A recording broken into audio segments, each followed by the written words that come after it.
السلام عليكم ورحمة الله وبركاته. أهلا بيكم معايا فيديو جديد من فيديو النهاردة إن شاء الله هشرح فيه معاكم طريقة عمل بطانية بيبي أو مفرش سرير خلية النحل أو خلايا النحل، وهنشرح مع بعض كمان شكل النحلة نفسها اللي هنطرز بيها المفرش بتاعنا. الفكرة سهلة وبسيطة، بنستخدم الشكل السداسي من الأعمدة وبنستخدم فيه 3 ألوان، بنستخدم الأصفر والأبيض والأسود، بيكون طبعا متكون منه لون النحلة. اتمنى طبعا ان الفكره بتاعتي النهارده تنول اعجابكم. لا تنسوا اذا عجبكم الفيديو تعملوا لي لايك وشير وسبسكرايب، وكمان ما تنسوش تفعلوا زرار الجرس عشان دايما يوصلكم مني كل جديد. هنستخدم مع بعض خيط صوف متوسط سمك، لكن نوع الخيط اللي انت حابه تستخدميه، وهستخدم معاكم ابره رقم 3.5 ملم. هنقول بسم الله الرحمن الرحيم. في البداية هنبتدي نشتغل باللون الأصفر، وهو بيكون لون المفرش بالكامل أو البطانية بالكامل، ما عدا آخر سطر من الشكل السداسي أو الوحدة السداسية، وكمان التشبيك بيكون باللون الأبيض. هنقول بسم الله الرحمن الرحيم. في البداية طبعا بسيب مسافة من الخيط وببتدي أشتغل دائرة سحرية، باجي على 2 من الأصابع وببتدي ألف الخيط بتاعي زي ما احنا شايفين، وارجع للخلف واجي تاني للأمام. هنا موجود عندي الحلقة بتاعتي زي ما احنا شايفين. الخط ده ما بجيبش الخيط جنبه، لا بجيبه عكس بعضه بشكل حرف الاكس، وارجع تاني للخلف الف ايدي الناحية التانية. هنا تكون عندي حلقتين، بدخل تحت الحلقة الاولى وبكون فوق التانية، بسحبها من تحت الاولى والف ايدي الناحية التانية، اخرج الخيط مع على ايديا واحدة واحدة، واتأكد ان طرفين الخيط داخلين داخل الدائرة السحرية. طرف الخيط دوت بحافظ عليه لان هو يقفل الدائرة السحرية، وطرف الخيط المتصل بالبقرة برفعه على البقرة بتاعتي وببتدي اشتغل. علشان ابتدي اشتغل لازم اقفل الدائرة السحرية، عشان اقفلها بلف الخيط واخرج من الحلقة الموجودة عندي على الابرة بالشكل ده. بكون عملت سلسلة، السلسلة دي بتقوم معايا بدورين.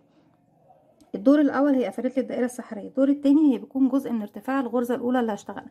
واحنا اتفقنا مع بعض ان الوحدة بتاعتنا النهاردة هي الشكل سداسي الاعمدة، يعني بشتغل بغرزة العمود بلفة واحدة. طيب ارتفاعه بيكون 3 سلاسل كده، ارتفعنا منه واحدة اللي قفلنا بيها، يبقى هكمل عليها سلسلتين، 1 2، يبقى كده عندي 1 2 3، وهعتبرهم اول عمود بلفة موجود عندي في المجموعة الاولى. ببتدي اكون 6 مجموعات، كل مجموعة فيها 2 عمود بلفة او 3 عمود بلفة على حسب الشكل اللي انت حابة تعمليه. طيب هنشتغل كمان عمود هنا. العمود بنشتغله ازاي؟ بلفه، بيكون عندي على الابره حلقه، بلف خيط بيكونوا حلقتين، هدخل فراغي تحت الدائره السحريه بالشكل ده في منتصف الدائره، الف الخيط واخرج. معايا على الابره 3 حلقات، هلف الخيط واخرج من حلقتين، اتبقوا 2 هلف الخيط واخرج منهم. كده كونت اول مجموعه مكونه من 2 عمود بلفه. هاخد بعدها 3 سلاسل، 1 2 3، او سلسلتين بردك نقدر نقلل السلسله او نزودها. هرجع 2 عمود بلفه، ودي تاني مجموعه، 1 2 سلسلتين او 3، 1 2 3، بس بما اننا اشتغلنا 3 في البدايه يبقى هنكمل على كده. طيب الدائره بتاعتي واسعه وانا مش عارفه اشتغل كده، بشد خيط البدايه دوت، بضيق مركز او سنتر الدائره بحيث اني اقدر اشتغل جوه منه بكل سهوله. المجموعه رقم 3، 1 عمود، 2 عمود. طيب احنا كده كونا 3 مجموعات، وكل مجموعه باخد بعدها كام سلسله؟ 1 2 3. لو حابين تضيقوا المكان اللي فيه الفراغ دوت هنخليهم سلسلتين بس. طيب انا هرجع المسافه دي كلها وهخليهم سلسلتين لاني حاسه ان الفراغ كده هيكون كبير شويه، وهكمل المجموعه بتاعتي كلها اللي هي المجموعات ال6. يعني هشتغل كمان 2 عمود سلسلتين، 2 عمود سلسلتين، 2 عمود سلسلتين، وارجع لكم نكمل مع بعض.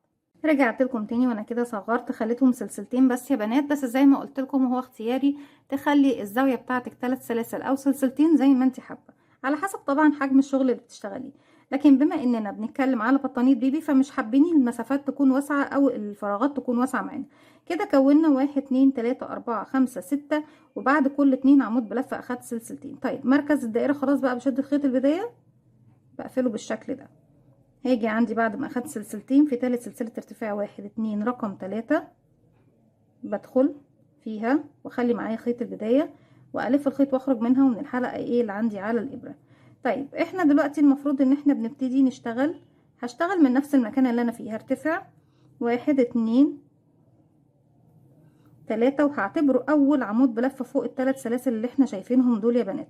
بس طبعا انا محتاجة في كل مجموعة تزيد معايا. بتزيد معايا ازاي المجموعات؟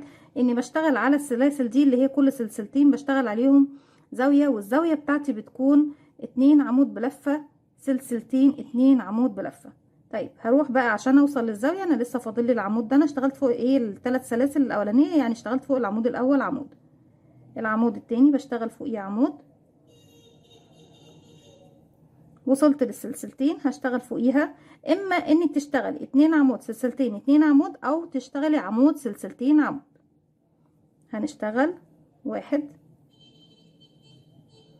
تاني في نفس الفراغ 2، وهاخد سلسلتين 1 2، وتاني في نفس الفراغ هشتغل 1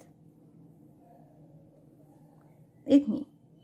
اصبح كده انا اشتغلت على الاعمده اللي عندي تحت الاتنين، اشتغلت عليهم 2 زيهم، ولما قابلتني السلسلتين اشتغلت عليها ايه، اشتغلت عليها عمودين سلسلتين عمودين. طيب هيقابلوني العمودين اللي بعديهم، هشتغل عليهم ايه بقى، عمودين زيهم بالظبط، 1 وفوق التاني 1. طيب يا رندا وصلنا لفين؟ وصلنا للزاويه اللي فيها سلسلتين، بشتغل فيها زاويه جديده مكونه من 2 عمود 2 سلسله 2 عمود في نفس الفراغ كده. فوق السلسلتين ادي 1 عمود 2 2 سلسلة 1 2، تاني في نفس الفراغ 1 2، وارجع اكرر فوق العمودين عمودين، وفوق السلسلتين بشتغل زاوية مكونة من عمودين سلسلتين عمودين لغاية ما بوصل لنهاية السطر. هكمل وارجع لكم. رجعت لكم تاني وكده بعد ما اشتغلت اخر عمودين عندي، المفروض فاضل لي السلسلتين وهي اخر زاوية من الزوايا الستة بتوعي، هشتغل فيها 2 عمود 1 2 2 سلسلة 1 2، وتاني في نفس الفراغ هو 2 عمود بلفة كمان 1 2 كده. خلاص خلصنا الزوايا الستة بتوعنا، ادي 1 2 3 4 5 6، وعندي المجموعات الستة كمان تموا. طيب في تالت سلسلة ارتفاع بعد 1 2 3، بقفل بغرزة منزلقة. طيب كده خلاص المجموعة حتى الأولى بتاعتي كملت، لأن طبعا احنا كنا ارتفعنا فوق العمودين لكن المجموعة بتاعتي ما كانتش كاملة. طيب قبل ما ابتدي ارتفع أي حاجة تانية، احنا عندنا هنا المجموعات زي ما احنا شايفين، كل مجموعة بقت كام؟ أنا المجموعة في السطر الأول كانت 2 عمود بلفة. طيب تعالوا بقى نحسب المجموعات الجديدة بتاعتنا منين؟ بنحسبها من مكان، من أول عمود عندي لآخر عمود. السلسلتين دول زوايا بزود عليهم فوق زي ما احنا ايه شفنا بالظبط، كل زاوية بشتغل فيها 2 عمود 2 سلسلة 2 عمود بلفة. طيب عدد الأعمدة في كل مجموعة بقى كام؟ 1 2 3 4 5 6. طيب جم منين الستة دول؟ ان انا اشتغلت في الزاوية دي 2 عمود سلسلتين 2 عمود، الاتنين دول بيكونوا مع المجموعة دي والاتنين دول بيكونوا مع المجموعة دي، ورجعت اشتغلت في الزاوية اللي كانت تحت دي 2 عمود سلسلتين 2 عمود، العمودين دول بيكونوا مع المجموعة هنا والعمودين دول بيكونوا مع المجموعة هنا. اذا انا باخد من كل زاوية باخد 2 عمود بلفة، يعني خدت من الزاوية دي 2 عمود وخدت من الزاوية دي 2 عمود. اصبح انا كان عندي 2، اخدت 2 و2 بقوا 4، مع الاتنين بقوا 6 عمود بلفة. وفي كل سطر هتبص تلاقي بيزيد معاكي، في كل مجموعة بيزيد معاكي 4 غرزة عمود بلفة، والقاعدة هي واحدة من اول سطر لاخر سطر عندنا في الشغل. طيب احنا في المكان ده واقفين هنا، يبقى هرتفع في نفس المكان اللي انا واقفه فيه وبكمل. طبعا بمشي جهه اليسار على حسب طبعا طريقه شغل الكروشيه، لكن المجموعه بتاعتي ما بتكملش غير في نهايه الراوند زي ما احنا شفنا السطر اللي فات. 1 2 3 سلسله، وبعتبر نفسي اشتغلت فوق الثلاث سلاسل الارتفاع دول، وبشتغل كده اول عمود بلفه، بعتبرهم اول عمود بلفه. اتبقى لي ايه؟ العمود ده وده هشتغل فوقيهم كل واحد فيهم عمود. يبقى كده عندي ده تاني عمود، لكن مش تاني عمود في العدد بتاعي لان العدد بتاعي بيبتدي منين؟ من هنا، لكن تاني عمود اشتغلناه. اللي بعده عمود فوق العمود، اللي بعده عمود فوق العمود. يبقى انا كده اشتغلت ايه؟ من الستة اللي تحت اشتغلت 4، فاضل لي 2 في نهاية السطر بتاعي. بعد ما بشتغل على السلسلتين بتوع الزاوية زاوية زيها مكونة من 2 عمود 2 سلسلة 2 عمود، بكمل العمودين دول وبعد كده بقفل في ثالث سلسلة ارتفاع بغرزة منزلقة. طيب هرجع تاني، قابلتني هنا السلسلتين بعد ما اشتغلت على الأعمدة أعمدة زيها، بشتغل زاوية مكونة من 2 عمود 2 سلسلة 2 عمود بلفة. 1 2 1 2، تاني في نفس الفراغ 1 2. هيقابلني بقى هنا دول مجموعة كاملة، هشتغل الستة عمود فوقيهم 6 عمود. 1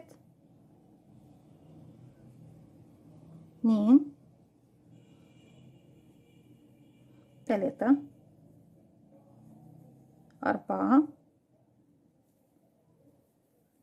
5 6. كده خلصنا الأعمدة، فوقيها أعمدة.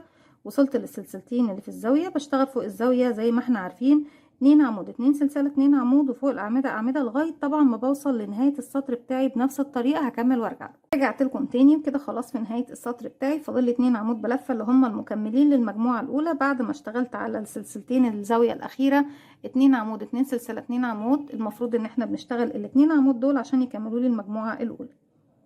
بكمل العمودين بعد الزاوية طبعا كده 1 2 1 2 تالت سلسلة ارتفاع بدخل فيها وبقفل بغرزة منزلقة. السطر اللي جاي والسطر اللي بعده بيكون هو تكرار للطريقة بتاعتنا او السطور اللي فاتت، اني برتفع فوق الثلاث سلاسل 3 سلاسل زيهم، وفوق كل عمود بشتغل عمود زيه. فوق السلسلتين بقى في الزوايا بشتغل 2 عمود 2 سلسلة 2 عمود. هشتغل السطر اللي جاي باللون الاصفر والسطر اللي بعده هيكون باللون الابيض. هرجع لكم في نهاية السطر اللي جاي عشان نبتدي نغير اللون مع بعض ونشوف بنغير اللون ازاي مع بعض. لكن هكمل بنفس الطريقة زي ما قلت لكم. السطر اللي جاي نفس تكرار الطريقة بتاعتنا في السطور اللي فاتت. رجعت لكم تاني وكده خلاص خلصت السطر بتاعي كله. في اخر غرزة في السطر بتاعنا ببتدي اضيف اللون الجديد اللي احنا بنختم بيه طبعا اخر سطر النهاية. ازاي بقى بنضيف لون جديد في نهاية السطر او في بداية سطر جديد؟ هنا بيكون عندي على الابرة حلقة، بلف الخيط بيكونوا حلقتين. هدخل اخر فراغ ليا، الف الخيط واسحب واخرج معايا على الابرة 3 حلقات. هلف الخيط واخرج من حلقتين بنفس اللون الاصفر. هسيب بقى اللون الاصفر وابتدي اجيب اللون الابيض، بسيب منه مسافة زي ما احنا شايفين وبلف حلقة على الهواء بدخل فيها، الف الخيط واخرج منها واشد الخيط واقفلها عقدة بداية. هسحب الحلقة باللون الجديد من الحلقتين الموجودين بقى عندي على الابرة زي ما احنا شايفين، وبظبط الشغل بتاعي بالشكل ده، وباخد اطراف الخيوط معايا واروح لتالت سلسلة ارتفاع ادخل فيها واحط معايا كمان طرفين الخيط واسحب الخيط من تحتهم ومن تحت الحلقة اللي عندي على الابرة بغرزة منزلقة. طيب ببتدي بقى انا كده خلاص خلصت الغرزة الاخيرة وضفت اللون الجديد. ببتدي ارتفع. تقدري تشتغليه غرزة عمود بلفة، تقدري تشتغليه غرزة حشو، تقدري تشتغليه غرزة نصف عمود، زي ما انت حابة. ارتفاع السطر الاخير مفيش مشكلة منه، لان احنا طبعا بنبتدي في السطر الاخير ده نشبك الوحدات بتاعتنا ببعضها. طريقة التشبيك بتكون بطريقة غرزة المنزلقة، والفيديو بتاعها موجود على القناة اللي يحب يراجعها. اتمنى طبعا ان هي تنول اعجابكم، وفي كمان 10 طرق او اكتر لطرق التشبيك لو حابين ان انتوا تشبكوا بطريقة تانية مفيش مشكلة. برتفع بقى 1 2 3 وببتدي اشتغل على كل فراغ يقابلني عمود بلفة زيه لغاية ما بوصل لسلسلتين الزاوية بشتغل فوقيهم زاوية زيها، فوقيها 2 عمود 2 سلسلة 2 عمود بلفة لغاية ما بوصل لنهاية السطر. وبعد كده هرجع لكم ونبتدي بقى نعمل شكل النحلة بتاعتنا مع بعض. رجعت لكم تاني بكده بيكون خلص معايا الشكل سداسي الأعمدة بطريقة سهلة وبسيطة. أتمنى يا رب إن يكون سهلة وبسيطة عليكم. في المرحلة اللي جاية بنبتدي نعمل النحلة بتاعتنا اللي بنزين اللي بنخيطها على المفرش أو البطانية بتاعتنا. هسيب مسافة من الخيط وهلف الخيط حلقة على الهواء بالشكل ده، بدخل فيها بلف الخيط وبخرج منها. طرف الخيط بشده بقى في عقدة البداية. في البداية برتفع 4 سلسلة. بسم الله كده 1 2 3 4. هسيب الثلاث سلاسل الأخيرة واروح لأول سلسلة اشتغلتها واشتغل فيها 2 عمود بلف. 1 تاني في نفس الفراغ 2 وهغير اللون، بخرج من حلقتين وبسيب الحلقتين اللي في الآخر. هجيب اللون الأصفر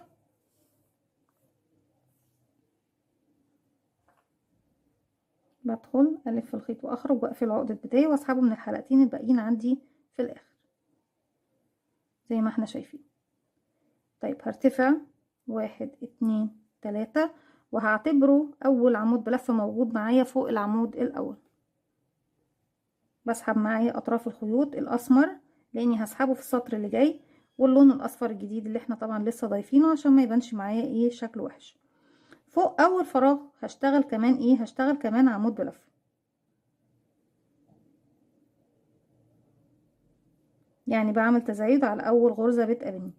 الغرزة الاولى اشتغلت فوقيها مرتين انكريز، يعني اشتغلت الثلاث سلاسل والعمود اللي انا اشتغلته دلوقتي. هروح للغرزة رقم 2 واشتغل فوقيها عمود واحد بس.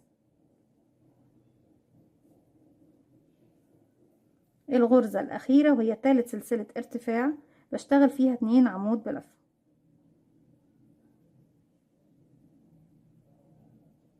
بدخل في الحلقتين طبعا اهو من السلسلة رقم 3 بشتغل فيها 1 2 والتاني بغير فيه اللون تاني. ادخل الف الخيط واخرج، معايا 3 حلقات، هلف الخيط واخرج من حلقتين، اخلي اللون الاصفر تحت وابتدي اسحب تاني اللون الاسود واخرج بيه من الحلقتين الموجودين عندي على الابرة. طيب الخيوط الزيادة في النهاية خالص ببتدي اسحبها بالابرة بتاعتي داخل الشغل، وبعد كده لو زاد منها حاجة بقصها. طيب هبتدي لو احنا عايزين نكبر النحلة بتاعتنا تاني هرتفع 1 2 3 والف شغل الناحية التانية.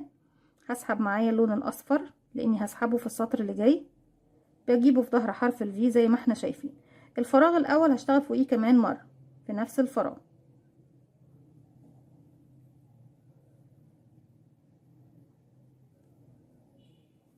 يعني اول فراغ بشتغل فيه 2 عمود بلفة زي ما احنا شفنا بالشكل ده. العمود اللي جاي عمود واحد بس، واللي بعده كمان واحد، كده 2 اشتغلنا فوقيهم واحد واحد، واللي بعده كمان عمود واحد، كده 3 في المنتصف. هيقابلني بقى تالت سلسلة ارتفاع بشتغل فوقيها 2 عمود بلفة. بصوا بدخل تحت الحرفين الضلعين للغرزة وبخلي معايا حلقة واحدة تحت الغرزة، كده 1 ورقم 2 في نفس الفراغ بغير فيه اللون بتاعي. ادخل اسحب الخيط واخرج، عفوا معايا 3 حلقات، هلف الخيط واخرج من حلقتين، اتبقوا 2 هسيب اللون الاسود وابتدي اسحب باللون الاصفر. خلاص انا مش محتاجة اكبر جسم النحلة بتاعتي اكبر من كده. في المرحلة اللي جاية السطر اللي جاي هشتغله ثبات، يعني بشتغل فوق كل غرزة غرزة زيها 1 2 3 والف شغل الناحية التانية. بسحب معايا طبعا كل سطر بسحب معايا اللون التاني. اول غرزة اشتغلت فوقيها 3 مش هشتغل فوقيها تاني، اروح لتاني غرزة واشتغلها يبقى كده 2 واللي بعدها 3 4 5 6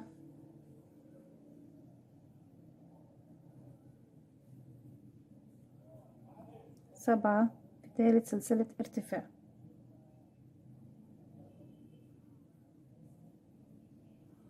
وبغير للون الاسود تاني. طيب السطر اللي جاي هبتدي اعمل فيه تناقص، بس قبل ما نعمل تناقص انا ما بحبش الدبكة دي. بدخل من تحت السلاسل الغرز بتاعتي عفوا وابتدي اسحب الخيوط الزيادة زي ما احنا شايفين داخل الشغل. بيكون الشغل بتاعنا نضيف زي ما احنا شايفين. بردك اللي هو اللون الاسود مفروض ان طبعا في البداية بسيب مسافة 10 سنتي، بس عشان انا بشرح معاكم ما سبتش كتير، لكن انتوا طبعا بتسيبوا 10 سنتي بتلضموها في ابرة التنظيف، بترجعوا بعد كده بتسحبوها من تحت الغرز زي ما احنا شايفين بس بإبرة التنظيف.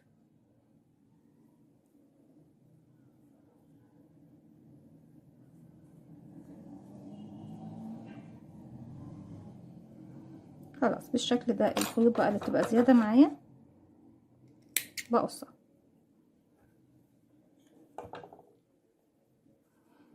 طيب بعد كده بنكمل ازاي. ببتدي اعمل تناقص زي ما اتفقنا مع بعض. التناقص بتاعي بيكون ان بشتغل اول 2 مع بعض واخر 2 مع بعض واللي في المنتصف زي ما هما. يعني هرتفع 1 2 سلسلة بس المرة دي وهلف شغلي الناحية التانية واخد معايا طرف الخيط، مش هشتغل فوق اول فراغ خلاص، هروح لتاني فراغ واشتغل عمود بلفة كامل. انا كده اخدت الاتنين دول بشكل رقم 8 زي ما احنا شايفين. واخر غرزتين برضك هشتغلهم مع بعض، والتلاتة اللي في المنتصف كل غرزة فيها غرزة واحدة بس. 1 1 1 طيب هنشتغل بقى الاتنين اللي جايين مع بعض. ازاي بنشتغلهم؟ بلف الخيط على الابره، بدخل الفراغ الاول ليا، الف الخيط واسحب واخرج، معايا 3 حلقات، هلف الخيط واخرج من حلقتين واخلي الاخيره مع الحلقه الاساسيه. ارجع الف الخيط واروح للغرزه الاخيره اللي هي ثالث سلسله ارتفاع، الف الخيط واخرج، الف الخيط واخرج من حلقتين بس واخلي الحلقه الاخيره معايا على الابره. اصبح معايا على الابره 3 حلقات، هلف الخيط واخرج منهم هما ال3 بس مش بالخيط الاسود، لاني هبتدي ارتفع للسطر اللي جاي بالخيط الاصفر بالشكل ده. طيب زي ما عملت السطر اللي فات هعمل السطر اللي جاي سلسلتين، 1 2 والف شغل الناحيه التانية. المره دي انا هسحب الاسود لكن انا مش هشتغل بيه تاني، خلاص هو كده ده اخر سطر ليا في جسم النحله. اول عمود اشتغلت فوقيه السلسلتين، هروح بقى لتاني فراغ عندي اهو واشتغله بقى. احنا كده اخدنا اول 2 مع بعض وهيفضل لي كمان، انا عندي هنا 1 والتاني اهو، واللي في المنتصف ده بس هشتغله زي ما هو. اول 2 مع بعض، اخر 2 مع بعض، واللي في المنتصف بشتغله لوحده. 1 2 3 حلقات بلف الخيط وبخرج منهم هما ال3 كده. خلاص جسم النحله بتاعتي خلص. بلف الخيط بقى وبسحبه بالشكل ده، بس ايه قبل بنسيب مسافه، انتوا يا بنات بتسيبوا مسافه 10 سنتي. بلف الخيط وبخرج بالطريقه دي. بعد كده ببتدي انضف بقى الخيط بتاعي داخل الشغل بإبرة التنظيف. انا بنضف معاكم بإبرة الكروشيه علشان ايه، مش عايزه اضيع معاكم الوقت في لضم وتنظيف وكده. زي ما احنا شايفين بالشكل ده، وبفضل طبعا اشد من هنا مره ومن هنا مره لغايه ايه ما بقى اخفيه خالص خالص خالص، واتاكد طبعا ان هو مش هيفك معايا خالص. وبعد كده اللي بيفيد مني بقص.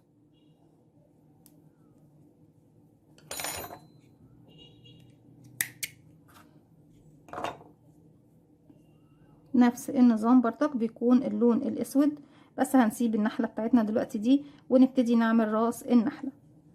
كده ده الجسم بتاعنا اهو. اذا حابين تعملوا يعني راس النحله او جسم النحله نفسه بلون اصفر مختلف، يعني عشان خاطر بس القاعده بتاعه المفرش بتاعتنا بتكون باللون الاصفر، ممكن تعملوا اللون اللي هو بيكون يعني داخل فيه بيج شويه، لون يعني درجه من درجات الاصفر مختلفه عن المفرش نفسه. هاجي هنا عند 2 من الاصابع بلف دائره سحريه زي بالظبط ما عملنا في الشكل السداسي بتاعنا.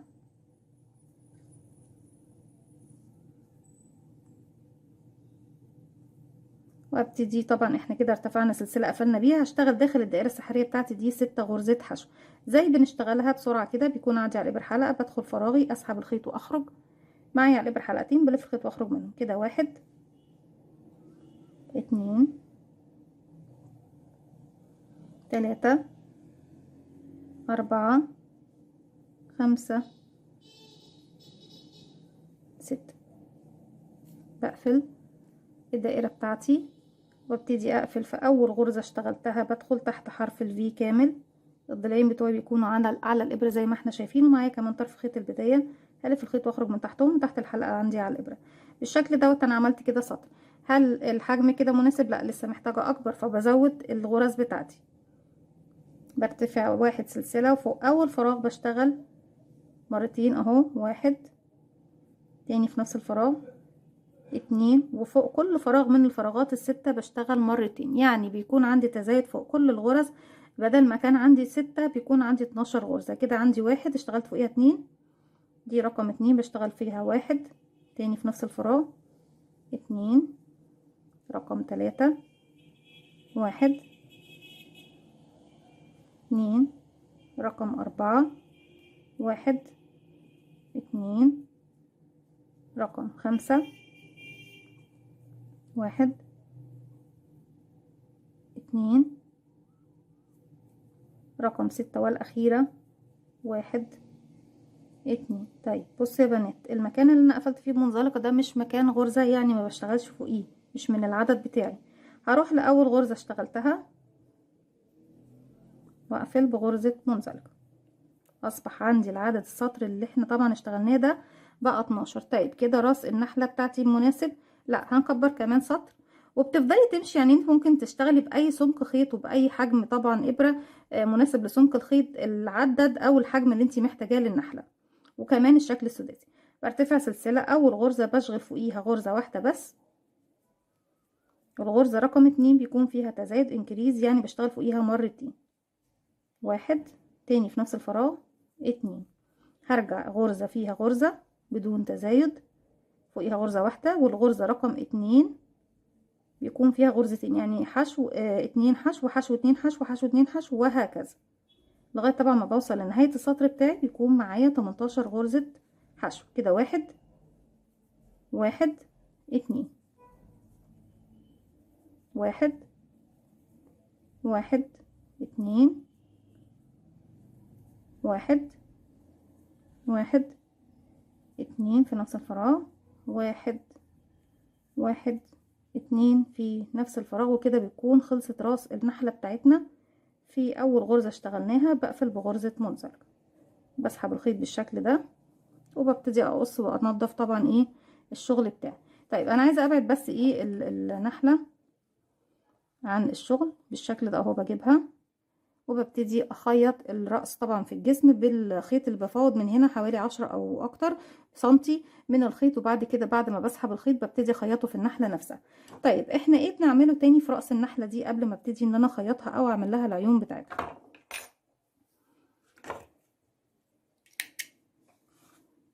بجيب الخيط الاسود، وعندي هنا في اي فراغ من الفراغات بتاعتي بدخل هسحب بقى الخيط بتاعي من الداخل وابتدي ارتفع 1 2 3 4 5 6. هسيب 1 2 3 وهروح للغرزة رقم 4 ادخل فيها والف الخيط واخرج منها بالشكل ده. بقى عندي حلقتين الف الخيط واخرج منهم هما الاتنين. ارجع اتبقى لي بقية الغرز همشي عليها بمنزلقة كده 1،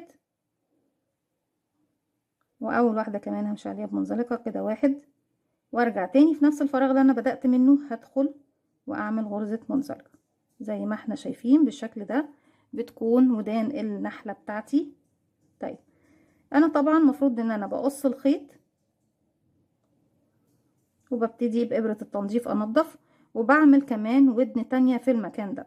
بعد كده بحط بقى خرزتين باللون الاسود وخط اسود كده في المنتصف، او بطرزها بالخيط والابرة بطريقة سهلة وبسيطة. طيب احنا مش هكمل معاكم الودن التانية، هعمل معاكم بس ايه دلوقتي الاجنحة الخاصة طبعا بالنحلة بتاعتنا.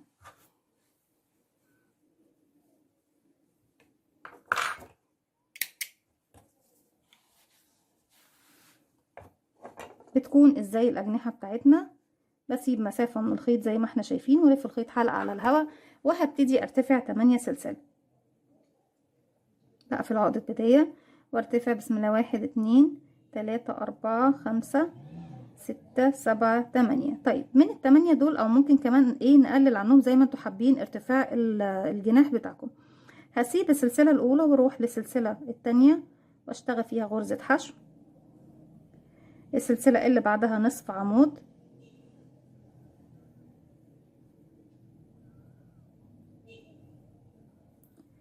اللي بعدها عمود بلفة كده 1. نعد مع بعض 1 عمود، واللي بعدها 1 عمود، واللي بعدها 1 عمود، واللي بعدها 1 عمود. يبقى اشتغلت حشو نصف عمود 1 2 3 4 أعمدة فوق 4 فراغات. بعد كده الفراغ دوت هشتغل فيه كام عمود بقى؟ 1 2 3 4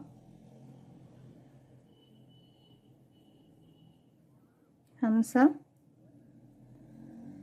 6. واروح فين بقى؟ هروح للاربع فراغات اللي هم اشتغلنا فيهم 4 عمود، هشتغل من الجهة المقابلة 4 عمود زيهم. 1 واللي بعده 1 يبقى 2، واللي بعده 1 يبقى 3،